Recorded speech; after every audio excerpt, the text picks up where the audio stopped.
एक तांत्रिक उस महल को खरीदने का मन बनाता है। सस्ती कीमत होने के चलते वो तांत्रिक महल को खरीद लेता है। महल में ही वो छोटा सा हनुमान जी का मंदिर बनवाता है और तांत्रिक साधना शुरू कर देता है। वहां वो बहुत से तांत्रिकों को बुला लेता है और उस महल को आश्रम का रूप दे देता है। आश्रम में बहुत से नागा आकर रहने लगते हैं। समुद्र के किनारे बसा ये महल एक बार फिर से पर्यटन का स्थल बन जाता है और पर्यटक पर्यटन के लिए आने लगते हैं। ऐसा लगता है कि मानो शापित महल अब बिल्कुल ठीक हो गया हो। तांत्रिक के मन में भी विश्वास हो गया कि अब मेरा कुछ नहीं होगा। महल को खरीद कर मैंने बाजी जीत ली। तांत्रिक ने घोषणा कर दी, जो भी इस तरह के भूतिया महल को बेचना चाहता है वो हमसे संपर्क कर सकता है। और इसी तरह तांत्रिक बहुत सारे भयानक महलों को खरीदता है और उन सबको आश्रम बना देता है। महेश नाम का ये तांत्रिक धीरे धीरे बहुत सारे मठों का निर्माण करता है और अचानक एक दिन 12 बजे रात को शैतान आता है और तांत्रिक को जगाता है। शैतान को देखकर तांत्रिक डर जाता है। तुम मुझसे क्या चाहते हो शैतान?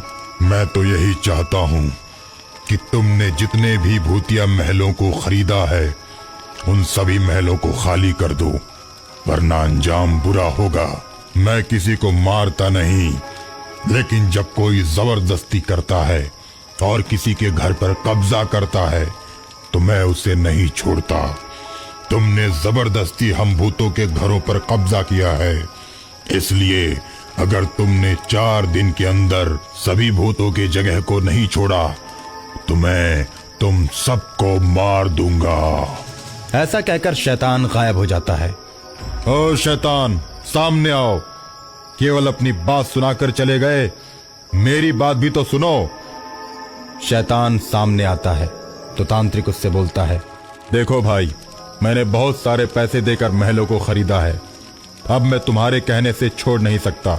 2-4 दिन की बात बोलकर जा रहे हो, मैं भी कह देता हूँ 2-4 दिन क्या, जन्मों जन्मों तक नहीं छोड़ने वाला। तांत्रिक की बात सुनते ही शैतान क्रोध में आ जाता है।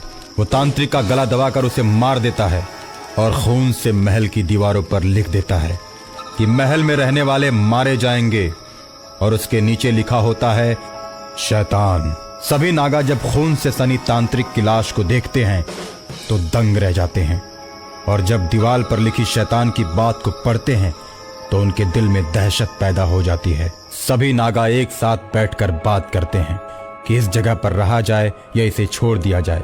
मंगल नाम का एक नागा आगे बढ़ता है और बोलता है, हम लोग सिर्फ एक तांत्रिक की मौत से डरकर भागने वाले नहीं, हम नागा साधु किसी से नहीं डरते। सबसे पहले हम लोग तांत्रिक की मौत की सूचना पुलिस को देते हैं।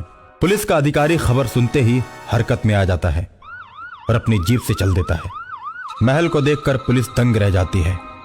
महल में ऐसी नक्काशी होती है कि उसने ऐसी नक्काशी कभी नहीं देखी। वो महल के अंदर जाता है और तांत्रिक की लाश को उठवाकर पोस्टमार्टम के लिए भेज देता है। तुम लोगों में से चाहे जिसने हत्या की हो वो कानून की गिरफ्त से नहीं बच सकता। जब तक हमारी तहकीकात पूरी नहीं हो जाती कोई भी महल छोड़कर नहीं जाएगा। अगर बाहर जाना भी है तो हमसे इजाज़त लेकर जानी पड़ेगी। सभी नागा हाँ में जवाब देते हैं। थानेदार थाने पर जाता है तो सिपाही मंगरू राम बोलता है, महल घटनाओं और रहस्यों से भरा हुआ है। वहाँ जो भी मौत होती है उसके बारे में आज तक पता नहीं चला सर कि किसने ये अजब खून किया है। वहाँ अज्ञात शक्तियों द्वारा घटनाएं होती रहती हैं, इसलिए वहाँ कोई नहीं जाता। वो महल तो बहुत दिनों से वीरान पड़ा हुआ था। तांत्रिक ने खरीदा तो वो मारा गया। तहकीकात करने से कोई फायदा नहीं सर, हमारे हाथ कुछ हासिल नहीं होने वाला। अब मैं तो कहता हूँ कि फाइल को बंद कर दीजिए। उस महल के अंदर मौत होने वाली सभी फाइलों को बंद कर दिया गया। काफी छानबीन के बाद भी कोई सूचना नहीं मिली।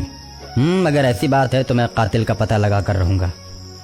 इसी बीच खूनी महल का शैतान थाने में आ जाता है। थानेदार, तुम मेरे बारे में बात कर रहे हो? मैं ही उस महल का खूनी शैतान हूँ। मुझे कोई नहीं पकड़ सकता, इसलिए कि मैं आत्मा हूँ और मुझे कैद करना आसान नहीं। इस तरह शैतान थाने के अंदर ही थानेदार को मार देता है। जेल की दीवारों पर लिख देता है कि महल में रहने वाले कातिल की तलाश जो भी करेगा वो इसी तरह मारा जाएगा। इसके बाद शैतान खूनी महल में प्रवेश करता है और बहुत से नागा को मार देता है। बाकी बचे हुए नागा भागकर अपनी जान बचाते हैं और आज भी वो महल वीरान पड़ा है और सैलानियों का आवागमन भी बंद हो चुका है।